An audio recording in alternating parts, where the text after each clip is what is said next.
All right, guys, here we go. First mailbag we got in here. Say, hey, Doc, my ear's been ringing for the past 2 days. How do I make it stop? Woo! Oh, these are tough ones. Right? All right. You know, I'll tell you, it's a tinnitus or tinnitus, however you want to, I call it tinnitus. It's an interesting thing because when you get ringing, there's so many things that can start it and cause it. So I always look mechanically first. That's what I'm doing. So I'm always going to look at the jaw. I'm going to look at the eyes and the cranial bones.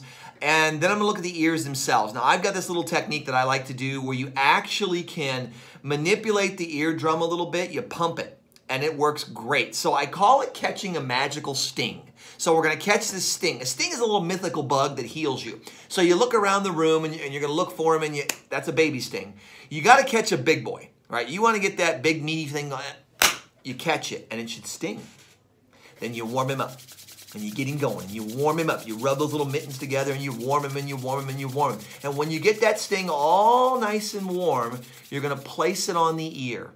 You're going to cup it on the ear, and you're going to roll your fingers just backward a little bit. Cup it, fingers facing the top of the head, and roll it back. And I'll shoot this for you later if you guys can see it. But you cup that eardrum, and you're going to create a pressure like a vacuum. And you're going to gently pump that just a little bit. Don't break the seal aspect. You know, Paulie, don't break the seal, because what happens when you do? Yeah, it's all downhill. Yeah. All downhill once you break the seal. So as you start pumping this thing a little bit, you're going to feel a pressure build up. Then real suddenly you're going to pull your hands away. And what that does is it pulls the eardrum out.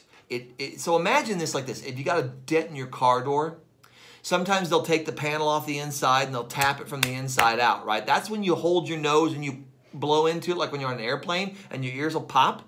That's one way. Another way of doing it is to go and do this little pumping mechanism, create a vacuum or a pressure, and when you pop your hands off, it'll pop on you again. By doing that, you're reestablishing the equilibrium in the ear. It's all fluid inside there. So when you get that fluid all balanced out, now you can go back with this and say, all right, did that help me?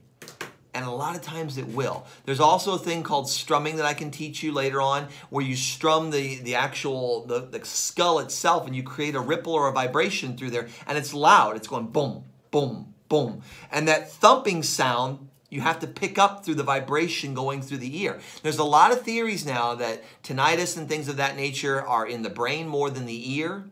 And there's fluid all around this thing, so the thumping on the cranial bone makes sense. So it's a really, really, really cool, easy thing to do.